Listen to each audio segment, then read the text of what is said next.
The emergency broadcast crackled across 17 different star systems, transmitted on every known frequency that civilized species use for communication.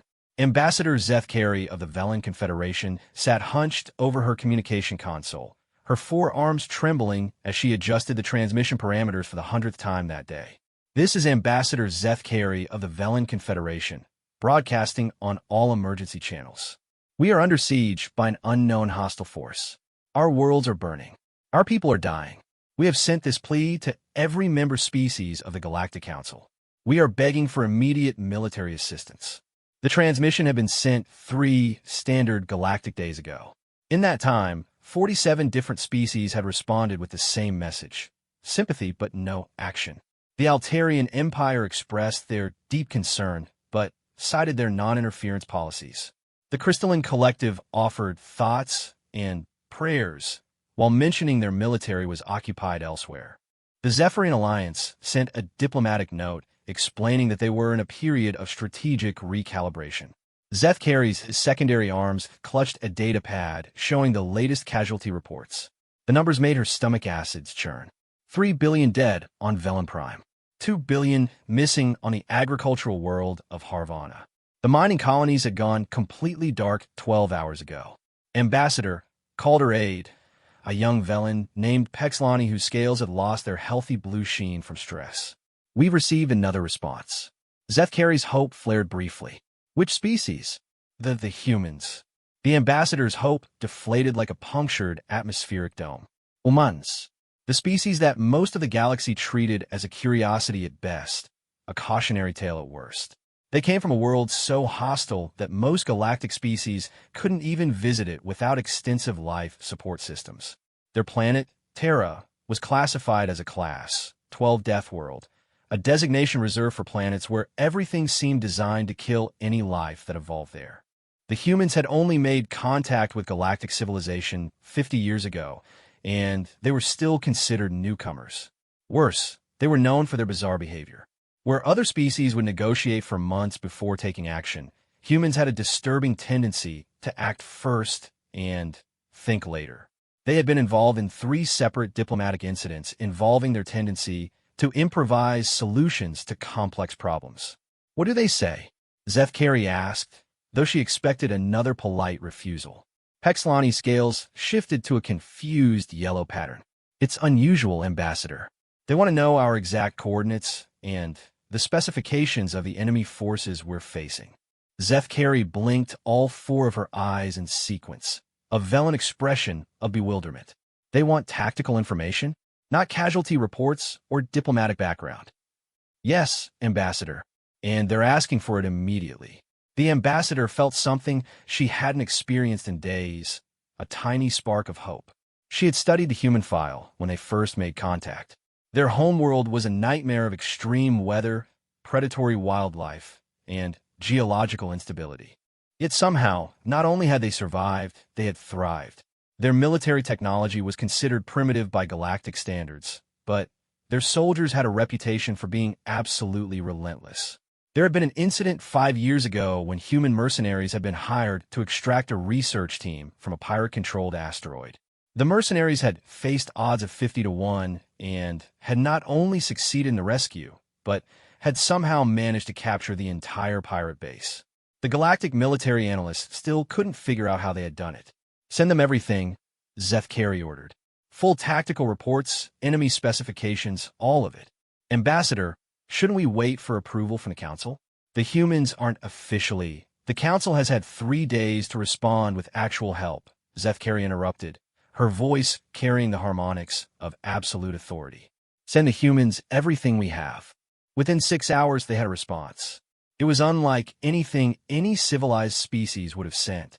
Where the Altarians had provided a 17-page analysis of why military intervention was inadvisable, and the Crystalline Collective had offered a formal expression of sympathy written in the traditional flowing script, the human response was 3 sentences: understood. Help is coming. Hold position. Pexlani stared at the message display. That's it? No diplomatic consultation? No request for council approval? No analysis of the political implications? Zeth Carey felt her hope growing stronger. Perhaps the galaxy had been wrong about the humans. Perhaps their reputation for reckless action was exactly what the Velen Confederation needed right now. How long until they arrive? She asked. They didn't say, Ambassador.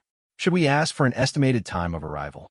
Before Zeth Carey could respond, her communication console lit up with an incoming transmission. This wasn't the usual diplomatic channel.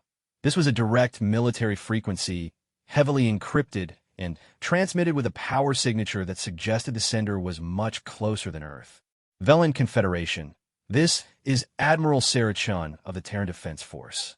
We've reviewed your situation. Our fleet is 12 hours out from your position. Recommend you move all civilian populations to underground shelters and clear orbital space around your primary military installations.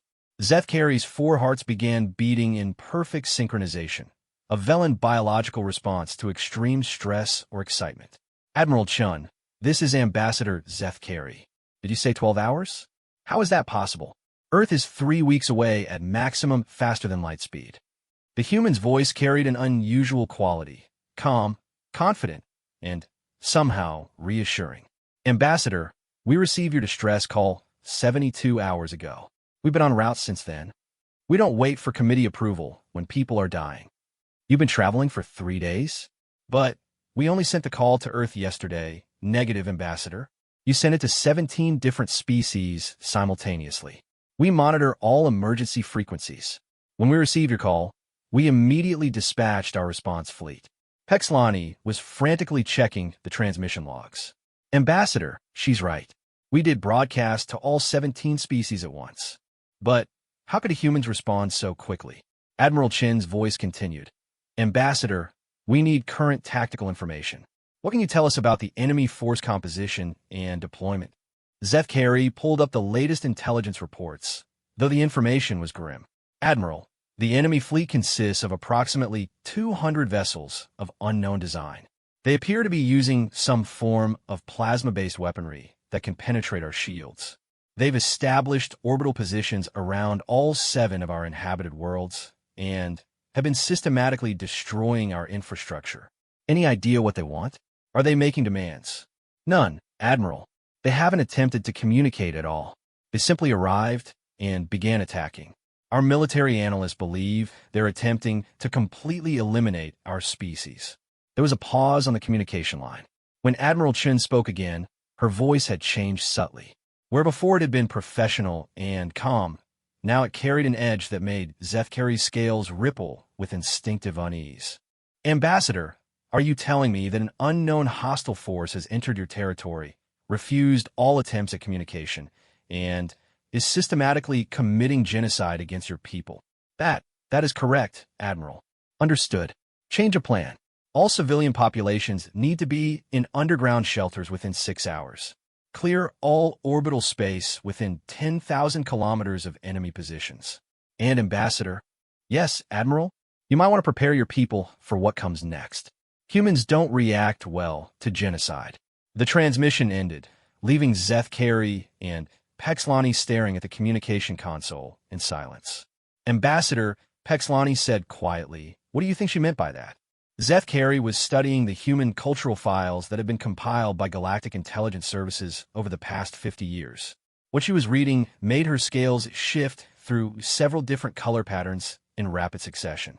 According to the files, humanity had a long history of warfare. But, more importantly, they had developed something called rules of war, a complex set of principles that governed how they conducted military operations. And, according to these files, genocide was considered the ultimate violation of these rules.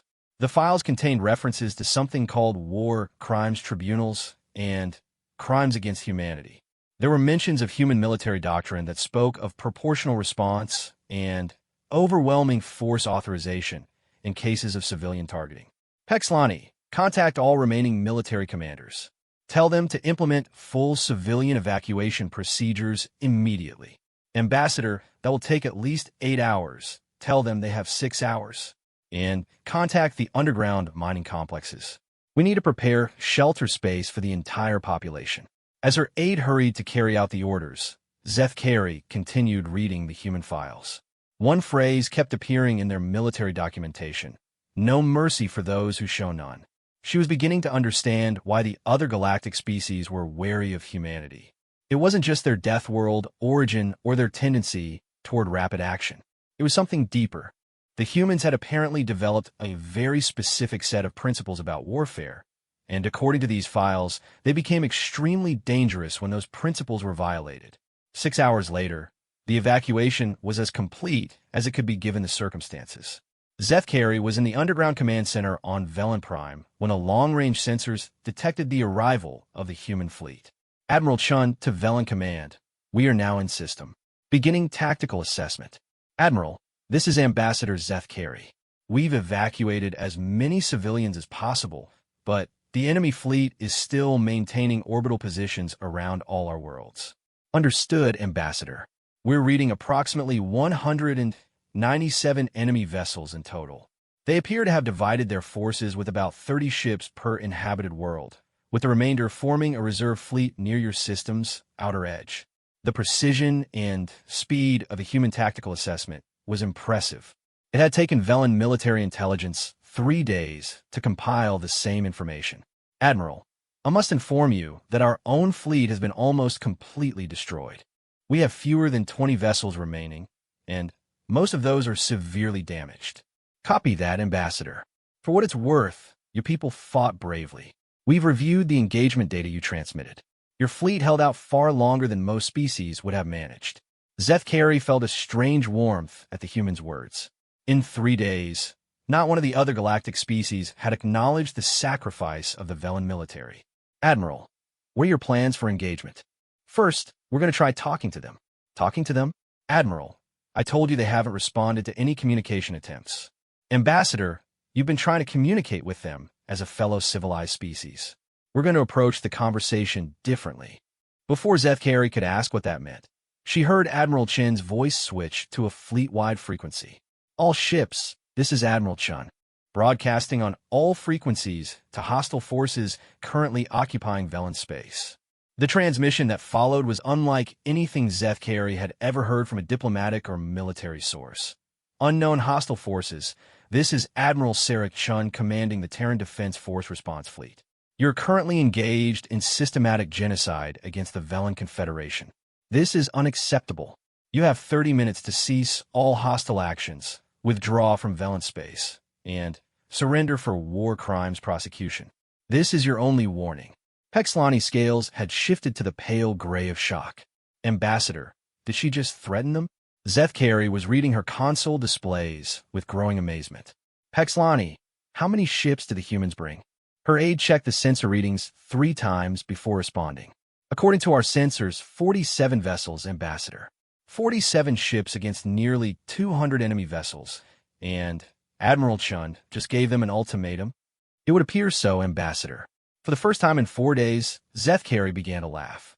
It was the sound of hysteria mixed with desperate hope, but it was laughter nonetheless. Perhaps the rest of the galaxy was right about humans. Perhaps they were completely insane. But right now, they were the only ones who had come to help. The 30 minutes passed in complete silence from the hostile fleet.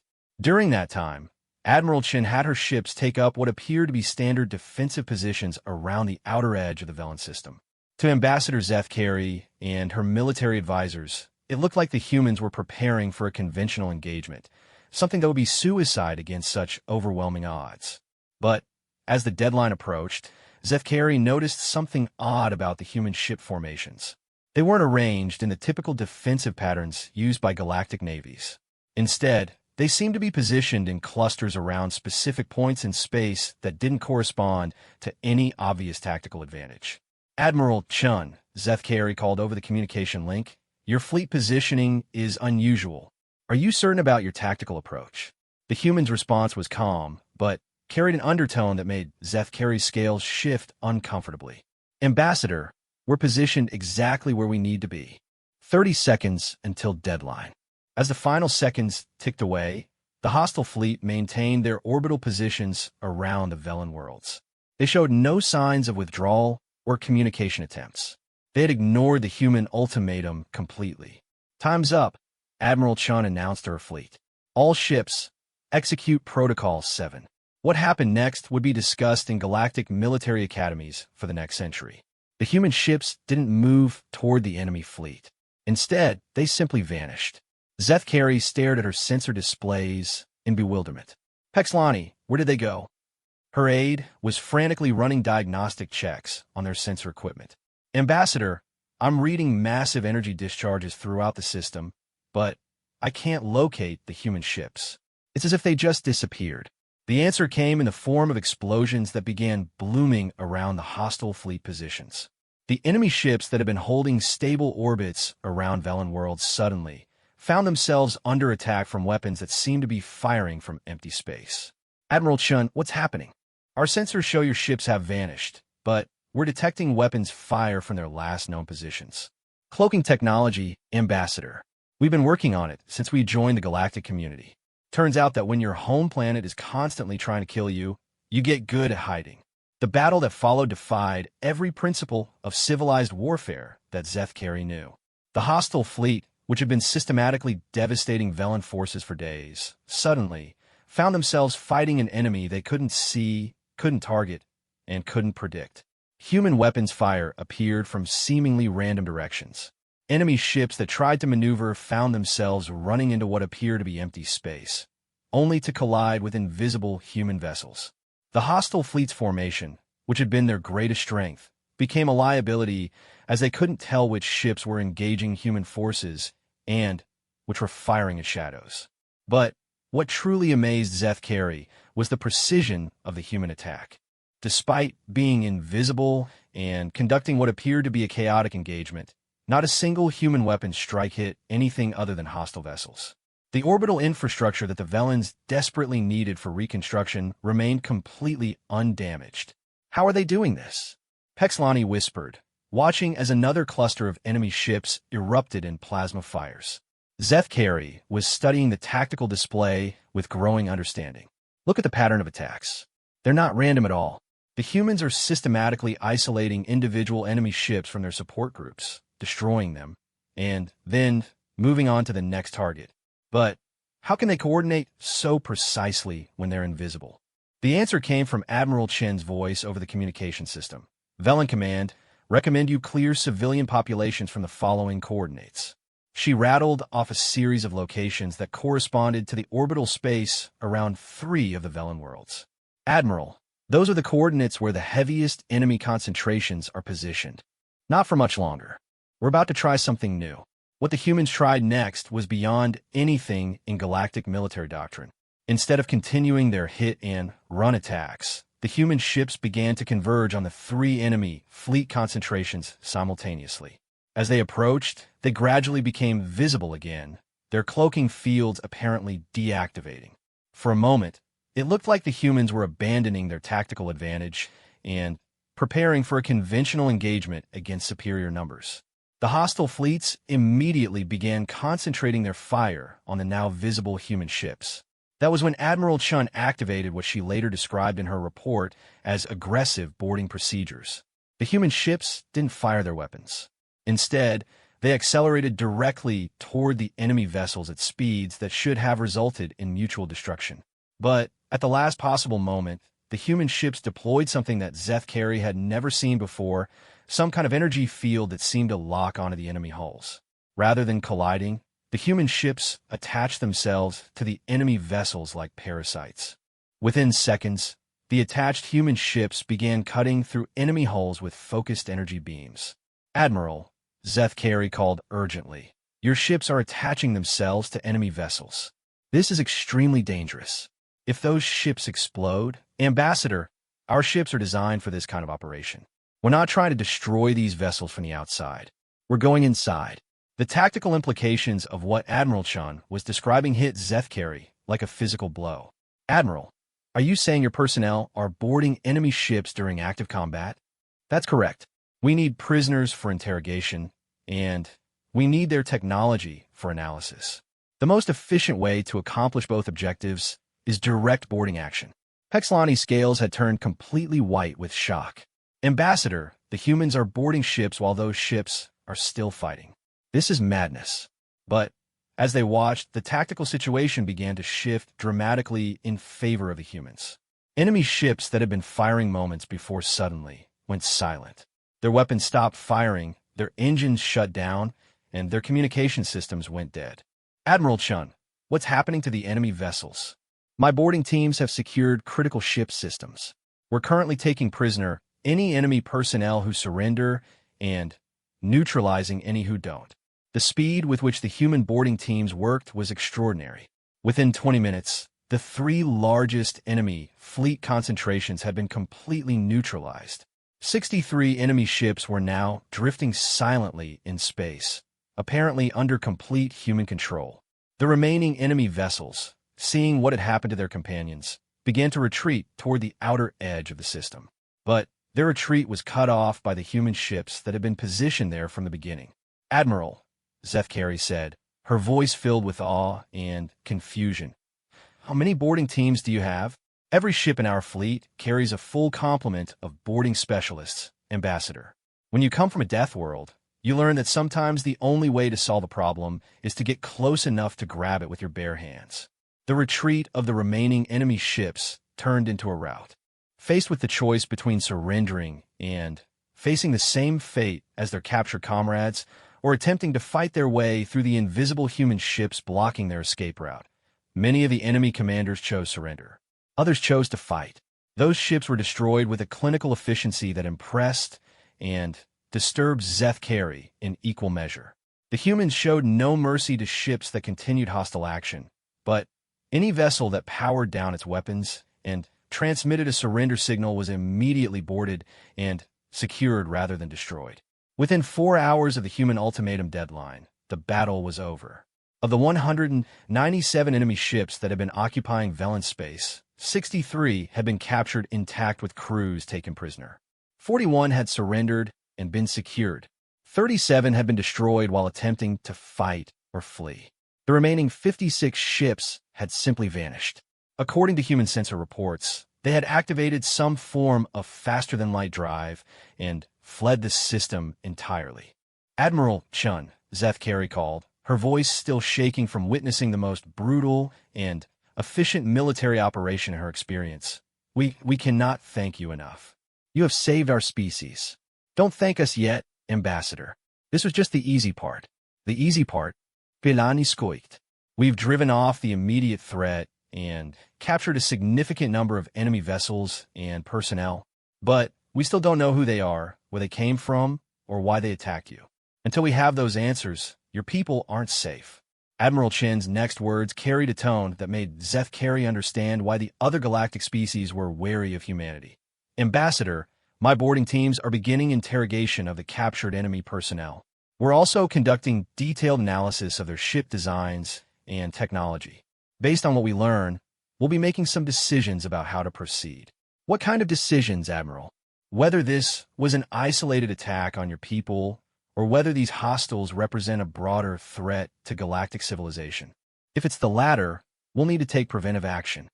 Zethkari felt her blood cooling as she began to understand the implications. Admiral, what do you mean by preventive action?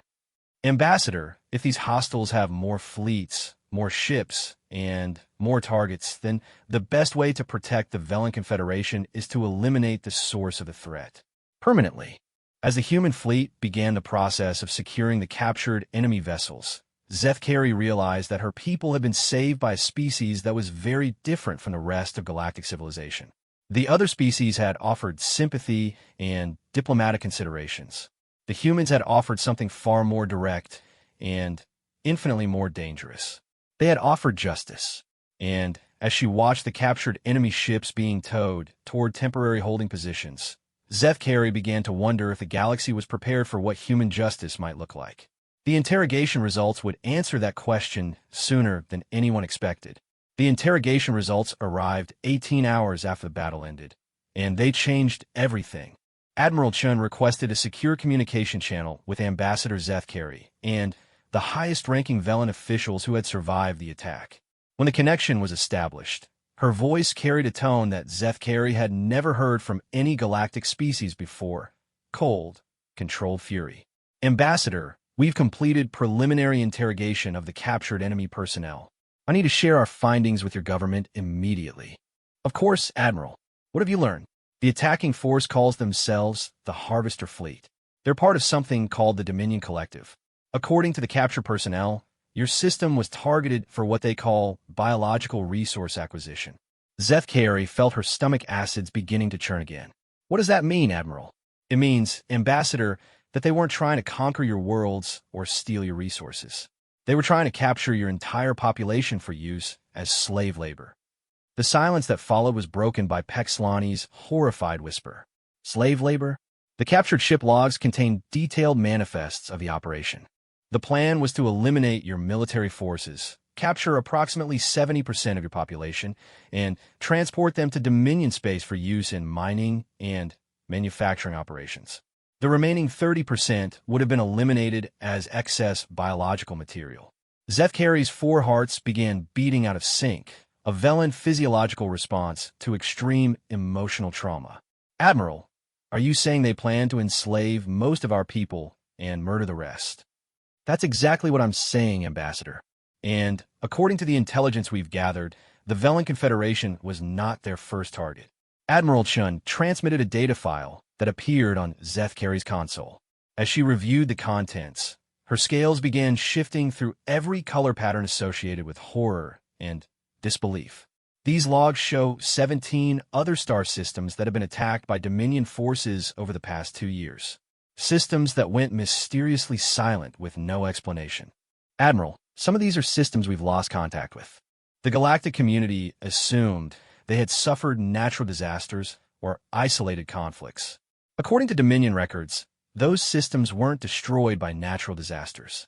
They were harvested, complete populations taken for slave labor. We're looking at a systematic program of genocide and enslavement that's been running for years without anyone in the galactic community realizing what was happening.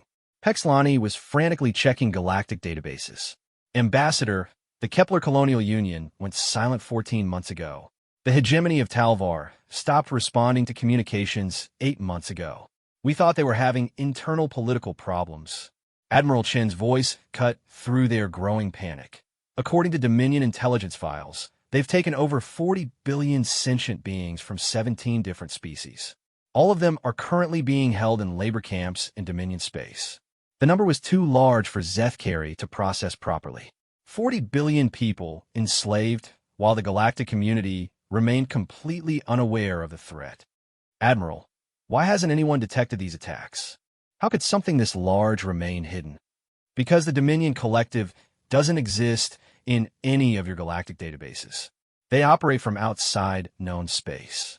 According to the capture navigation data, their territory is located beyond the galactic rim, in what your maps classify as unexplored space. That's impossible. The galactic survey expeditions have mapped everything within 50,000 light years. Ambassador, the Dominion Collective has been active for over 2 centuries. They've built their civilization by systematically enslaving other species. They've simply been operating far enough away that none of your survey expeditions have encountered them. Admiral Chun paused before delivering what Zeth Carey would later realize was the most important piece of intelligence. Until now, they've been content to raid isolated systems on the galactic periphery. But, according to the strategic files we captured, they're preparing for something they call the core harvest. What's the core harvest? A simultaneous attack on 57 core galactic systems, including the homeworlds of every major species in the Galactic Council. The goal is to capture approximately 500 billion sentient beings in a single coordinated operation. The communication channel fell silent as the implications sank in. Every major civilization in the galaxy was about to become a target for systematic enslavement. Admiral, Zeth Carey said finally, this information needs to be transmitted to the Galactic Council immediately. Every species needs to be warned. Already done, Ambassador. We transmitted all captured intelligence to every member of the Galactic Council 6 hours ago. And their response? Admiral Chen's voice carried a note of disgust that transcended species barriers. The Altarian Empire wants to form a committee to study the intelligence for authenticity. The Crystalline Collective has requested a formal diplomatic overture to the Dominion Collective to explore peaceful resolution. The Zephyr Alliance suggests that this might be an internal matter that doesn't require council intervention. Zeth Carey's scales shifted to the deep purple of absolute rage. They're going to do nothing. Again, That appears to be correct, Ambassador. Which brings me to the reason for this communication. The Terran Defense Force has made a decision regarding our response to this threat. What kind of decision, Admiral? We've decided that the Dominion Collective represents an unacceptable threat to galactic civilization. Since the established galactic authorities are unwilling or unable to address this threat, we're going to handle it ourselves. Pexlani looked up from his console with confusion. Admiral, how can 47 ships handle a threat that spans multiple star systems? They can't, which is why those 47 ships are not our entire response. Admiral Chun transmitted another data file. This one showed fleet composition and deployment schedules that made Zeth Carey's scales shift through several different color patterns in rapid succession. Admiral, this shows over 3,000 ships. That's the first wave, Ambassador. According to Dominion intelligence, they have approximately 15,000 combat vessels spread across their territory. Our preliminary response will involve 8,000 ships divided into 12 separate battle groups. The numbers were staggering. Zeth Carey had never heard of any single species maintaining a fleet that large. The entire Galactic Council military consisted of maybe 4,000 ships from all member species combined. Admiral, how does humanity maintain such a large fleet? Your species has only been part of galactic civilization for 50 years. Ambassador, when you come from a death world, you learn that the universe is a dangerous place. We've been preparing for threats like this since we developed spaceflight. The fleet you're seeing represents 2 centuries of human military development. But the resource requirements alone are substantial, but manageable when you have access to asteroid mining, orbital manufacturing, and automated production systems. When your species learns to survive on a planet that's actively trying to kill you, building a fleet to defend against external threats becomes a logical priority. Admiral Chen's next transmission included tactical plans that were unlike anything in galactic military doctrine. Where other species focused on defensive strategies and negotiated settlements, the human plans called for something they termed source elimination. Admiral, these plans show attacks on Dominion territory itself. You're planning to invade their space.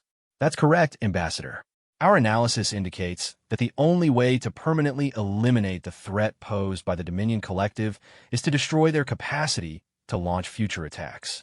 That means destroying their shipyards, their manufacturing facilities, and their command structure. And their slave camps will be liberated. All 40 billion enslaved individuals will be freed and returned to their homeworlds or resettled according to their preferences. Zeth Carey found herself experiencing an emotion she had no name for. It was larger than hope, more powerful than relief, and carried an edge of something that might have been vengeance. Admiral, when does this operation begin? It's already begun, Ambassador. Our scout ships entered Dominion space 12 hours ago. The main battle groups will arrive at their targets within 72 hours. You're moving that quickly? Ambassador, when you're dealing with an enemy that specializes in systematic genocide and enslavement, speed is essential. Every day we delay means more innocent people suffer. Admiral Chen's voice carried a note of finality. The Dominion Collective made a critical error when they decided to target civilian populations for enslavement. They awakened something that the galaxy hasn't seen before. What do you mean? They awakened human protective instincts on a galactic scale. And once those instincts are activated, we don't stop until the threat is completely eliminated. As the communication ended, Zeth Carey sat in silence, processing what she had learned. The galaxy was about to witness something unprecedented. A single species mounting a full-scale military campaign to liberate enslaved populations and eliminate a threat that the established galactic powers were unwilling to address. But what disturbed her most was Admiral Chen's tone when discussing the operation. There had been no uncertainty, no hesitation, no consideration of diplomatic alternatives. The humans had identified a threat to innocent life and had immediately begun the process of eliminating that threat with overwhelming force. She began to understand why the other galactic species were uncomfortable with humanity. It wasn't their death world origin or their primitive technology. It was their absolute commitment to action when they believed something was wrong. And, according to the intelligence they had gathered, the Dominion Collective was very, very wrong. Within 72 hours, the galaxy would learn what human justice looked like when applied on an interstellar scale. The reports started arriving 76 hours after Admiral Chen's final transmission, and they came from sources that Ambassador Zeth Carey never expected to hear from again. The first transmission was weak, badly damaged, and came from a system that had been silent for over a year. The voice was shaky, speaking in the harmonic patterns of the Kepler Colonial Union, a species that the galactic community had assumed was extinct. This is Director Humix of the Kepler Research Station 7. We are free. The humans came for us. After 14 months of slavery, we are free. Zeth Carey stared at the communication console in disbelief. Pexlani confirmed that transmission source. Her aide was already running verification protocols. Ambassador, the transmission is authentic. It's definitely coming from the Kepler system. But that's impossible. The Kepler Colonial Union went silent over a year ago. The second transmission arrived 6 hours later, this time from the Talvar hegemony. The voice belonged to Supreme Commander Kavak, who had been presumed dead for 8 months. Galactic Council, this is Supreme Commander Kavak of the Talvar Defense Forces. I am transmitting from our liberated homeworld to inform you that the Talvar hegemony has been freed from Dominion enslavement by human military forces. We have much to report about what we experienced during our captivity. Within 12 hours, similar transmissions were coming from 17 different star systems. Species that had been missing for months or years were suddenly back in communication, all reporting the same thing. Human fleets had arrived, destroyed the Dominion occupation forces, and liberated enslaved populations. But it was the details in these reports that truly amazed Zeth Carey. Director Humix's full report described human boarding teams that had cut through Dominion slave facilities with precision that avoided harming any prisoners while eliminating their captors. Supreme Commander Kavak described human medical teams that had immediately begun treating enslaved populations for malnutrition, disease, and psychological trauma. Most remarkably, the liberated populations reported that the human forces had arrived with detailed intelligence about each enslaved species' biology, culture, and specific needs. They had brought appropriate food, medical supplies, and even cultural items from the homeworlds that the enslaved populations hadn't seen in years. Admiral Chun, Zeth Carey called over the communication link. We're receiving reports from liberated systems throughout the galaxy. How is this possible? How did your forces coordinate such a massive operation? The Admiral's response came with what Zeth Carey was beginning to recognize as typical human directness. Ambassador, when we decided to address the Dominion threat, we committed fully to the operation. We've been planning this campaign for the past 2 years. 2 years? But you only learned about the Dominion 3 days ago. Negative, Ambassador. We've been tracking unusual disappearances and communication blackouts for over 2 years. We suspected that some organized threat was operating beyond the galactic rim. When we received your distress call and captured Dominion intelligence, we finally had confirmation of what we'd been investigating. Pexlani looked up from his console with growing amazement. Admiral, are you saying humans have been secretly investigating threats to galactic security? It's not secret, it's just that nobody asked us about it. When we joined galactic civilization, we immediately began monitoring all communication channels for signs of threats to civilian populations. We noticed patterns that the Galactic Council apparently missed. Zeth Carey felt her understanding of humanity shifting again. Admiral, what kind of patterns? Systems going silent without explanation. Trade routes being abandoned for no apparent reason. Refugee populations appearing in border systems with stories about their homeworlds being attacked by unknown forces. The kind of intelligence that indicates systematic predatory activity. The implications were staggering. While the established galactic powers had been conducting diplomatic meetings and forming committees, humanity had been quietly building an intelligence network capable of tracking threats across the entire galaxy. Admiral, how extensive is your intelligence network? Sufficiently extensive to track the Dominion Collective's activities and identify their primary strongholds, which is why our current operation is proceeding ahead of schedule. Admiral Chun transmitted a tactical update that showed the progress of the human campaign. The scope was breathtaking. Human battle groups were simultaneously engaging Dominion forces in over 50 star systems. Slave camps that had operated for decades were being liberated within hours of human arrival. But what truly impressed Zeth Carey was the precision of the human operations. According to the reports from liberated systems, human forces were distinguishing between Dominion military personnel, enslaved populations, and Dominion civilians with accuracy that seemed impossible. Admiral, how are your forces identifying non-combatants so precisely? The reports indicate that you're avoiding civilian casualties even among Dominion populations. Ambassador, humans have extensive experience with warfare that involves civilian populations. We've developed very specific protocols for distinguishing between combatants and non-combatants, regardless of species. But surely some Dominion civilians support the slave labor system. That's irrelevant, Ambassador. Our rules of engagement are very clear.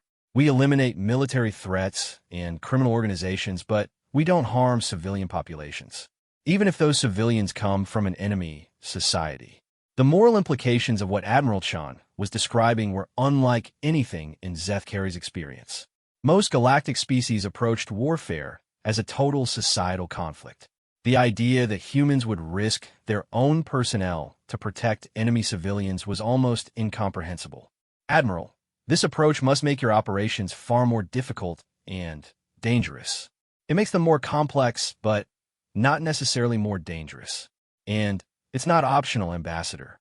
Humans don't wage war against civilian populations. Ever. The next transmission from Admiral Chun came 18 hours later and contained information that would reshape galactic civilization's understanding of the threat they had been facing. Ambassador, we've completed our analysis of Dominion industrial facilities. I need to share our findings with your government and the Galactic Council. What have you discovered, Admiral? The Dominion Collective was not just enslaving populations for labor. They were using enslaved populations as raw materials for biological research programs aimed at creating enhanced military personnel. Zeth Carey's blood turned cold. Enhanced military personnel? The facilities we've captured contain research data indicating that the Dominion was systematically experimenting on enslaved individuals from different species, attempting to combine their biological advantages into enhanced soldiers. The data files that Admiral Chun transmitted contained information so disturbing that Zeth Carey had to stop reading several times to prevent herself from becoming physically ill. The Dominion had been conducting biological experiments on enslaved populations that violated every principle of civilized behavior. Ambassador, based on this research data, we estimate that the Dominion would have been capable of fielding enhanced military forces within 2 years. Forces that would have been capable of conquering the core galactic systems with minimal resistance. And now their research facilities have been destroyed, their enhancement programs have been terminated, and their research data has been captured for analysis by our xenobiology teams. Pexlani looked up from his console with a question that Zeth Carey had been afraid to ask. Admiral, what's happening to the Dominion leadership? Admiral Chen's response carried a tone that sent involuntary shivers through Zeth Carey's exoskeleton. Dominion military leadership is being processed through human war crimes tribunals. Dominion political leadership responsible for the enslavement programs is being held for trial. Dominion civilian populations are being relocated to supervised territories where they'll be monitored to ensure they don't attempt to restart their predatory activities. What does that mean exactly? It means, Ambassador, that the Dominion Collective as an organized threat no longer exists. Their military has been destroyed, their leadership is facing justice, and their civilian population is being integrated into galactic civilization under human supervision. The scope of what the humans had accomplished was beyond anything in recorded galactic history.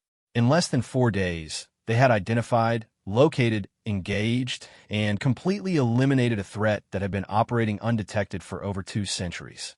But what disturbed Zeth Carey most was the efficiency with which they had done it. There had been no negotiation, no diplomatic overtures, no attempts at compromise.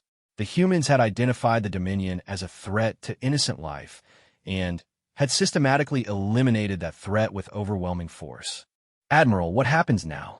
Now, Ambassador, we begin the process of returning 40 billion liberated individuals to their homeworlds or finding them new homes if their original systems were too badly damaged.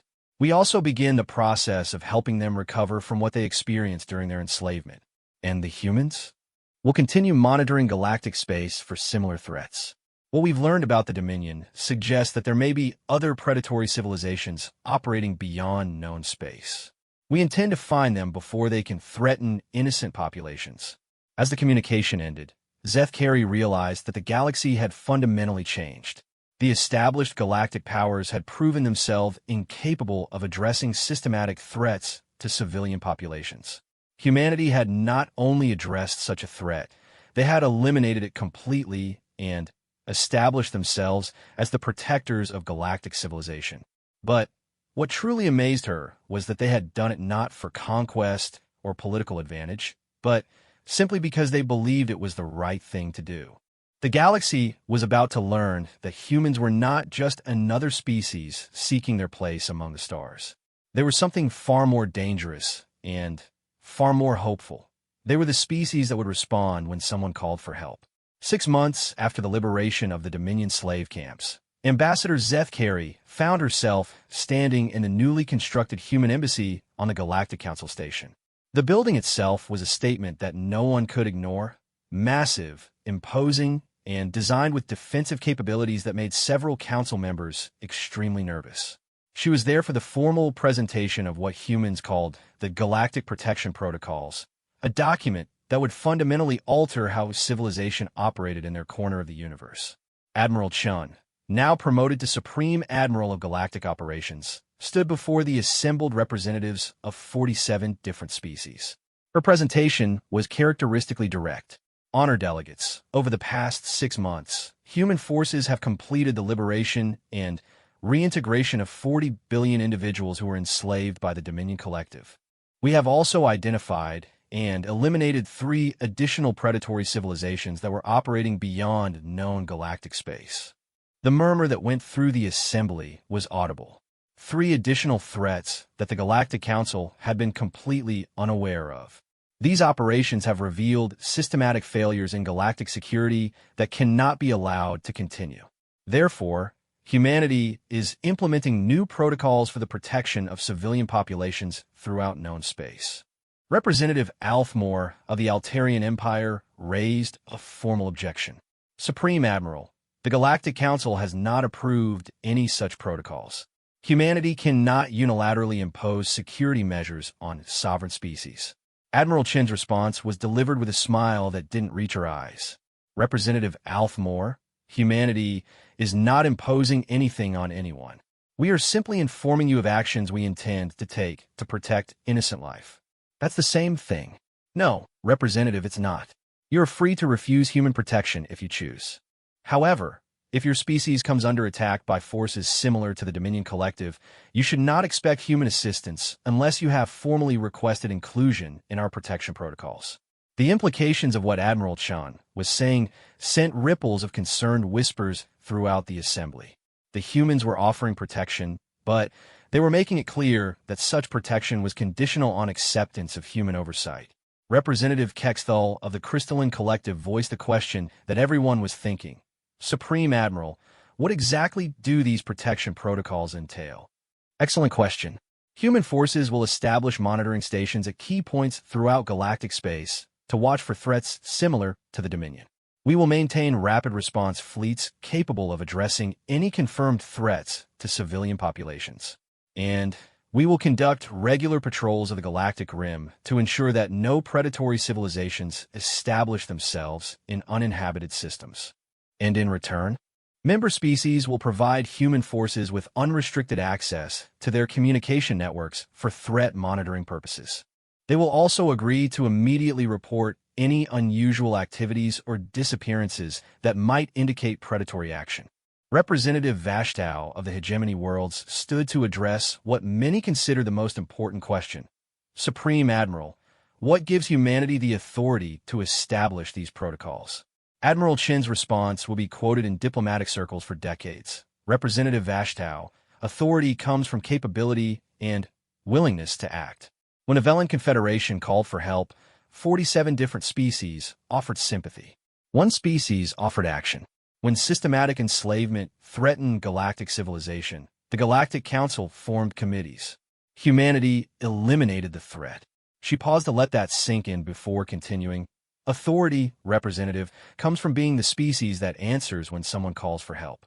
The silence that followed was broken by an unexpected voice. Director Humix of the Kepler Colonial Union stood to address the assembly. Honored delegates, I spent 14 months as a slave in Dominion labor camps. I watched thousands of my people die from overwork, malnutrition, and medical experimentation. The Galactic Council classified my system as temporarily non-responsive and took no action. His voice carried the harmonics of absolute conviction. Human forces risked their lives to free me and my people. They brought medical supplies, food, and hope to populations that have been abandoned by galactic civilization. If humanity offers protection, the Kepler Colonial Union accepts without reservation. One by one, representatives of the 17 liberated systems stood to voice their support for the human protocols. Their words carried weight that no diplomatic argument could counter. They were the living proof of what happened when the established galactic powers failed to act. But it was Supreme Commander Kavak's statement that truly shifted the mood of the assembly. Delegates, during my 8 months of enslavement, I learned something important about the Dominion. They didn't just target isolated systems randomly. They specifically selected systems whose governments had refused human offers of security cooperation. The implication was clear. The Dominion had been studying galactic politics and deliberately targeting species that had rejected human protection. Admiral Chen nodded grimly. Commander Kavak is correct. Dominion intelligence files indicate that they viewed species under human protection as too difficult to attack. They specifically targeted systems that had chosen to rely on Galactic Council security arrangements. Representative Althmore stood again, his voice carrying obvious frustration. Supreme Admiral, you're essentially forcing us to choose between human oversight and potential enslavement. No, Representative. I'm offering you the choice between human partnership and continuing to rely on security arrangements that have proven inadequate to address systematic threats. What if we choose to develop our own security capabilities? Admiral Chen's smile became genuine for the first time during the presentation. Representative Althmore, we would be delighted to assist any species in developing effective security capabilities. Human military advisors, training programs, and technology transfers are available to any species that requests them. And if we refuse all human assistance, then you are free to continue relying on whatever security arrangements you prefer. But if you come under attack by forces similar to the Dominion, don't expect human forces to risk their lives rescuing you a second time. The brutal honesty of the statement sent shockwaves through the assembly. Admiral Chan was making it clear that human protection was offered freely, but it was not guaranteed to species that rejected human cooperation. Over the following days, the debate raged throughout the Galactic Council chambers. Some species argued that humanity was engaging in protection racketeering, forcing other species to accept human oversight by threatening to withhold assistance. Others pointed out that humanity had already proven their willingness to protect innocent life, regardless of political considerations. In the end, the vote was closer than anyone had expected. 28 species voted to accept inclusion in the Human Galactic Protection Protocols. 19 species chose to maintain their independence and rely on traditional Galactic Council security arrangements. Ambassador Zeth Carey was not surprised that the Velen Confederation was among the first to vote for inclusion. What did surprise her was how quickly the other liberated species followed suit, and how many previously neutral species decided that human protection was preferable to the uncertainty of facing future threats alone. 6 months later, those decisions would prove prophetic when human monitoring stations detected another predatory civilization emerging from unexplored space. This time, the response was swift and coordinated. Human rapid response fleets engaged the threat before it could establish a foothold in inhabited systems, while member species provided intelligence and logistical support. The engagement lasted 18 hours.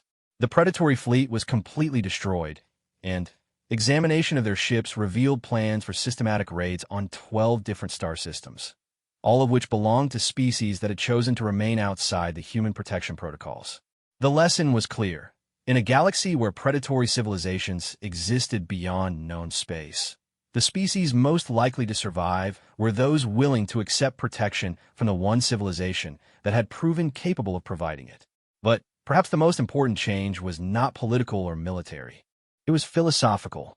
For the first time in galactic history, a civilization had emerged that was willing to risk everything to protect innocent life, regardless of political advantage or species affiliation. Humanity had become the species that others called when they needed help. And, more importantly, they had become the species that always answered. As Ambassador Zeth Carey stood in her office, looking out at the human embassy with its defensive systems and rapid response capabilities, she reflected on how much had changed since that desperate transmission 6 months ago. The galaxy was a safer place now, not because threats had disappeared, but because someone was watching for them. Someone who would respond when people called for help. And in a universe full of dangers that civilized species couldn't imagine, that made all the difference.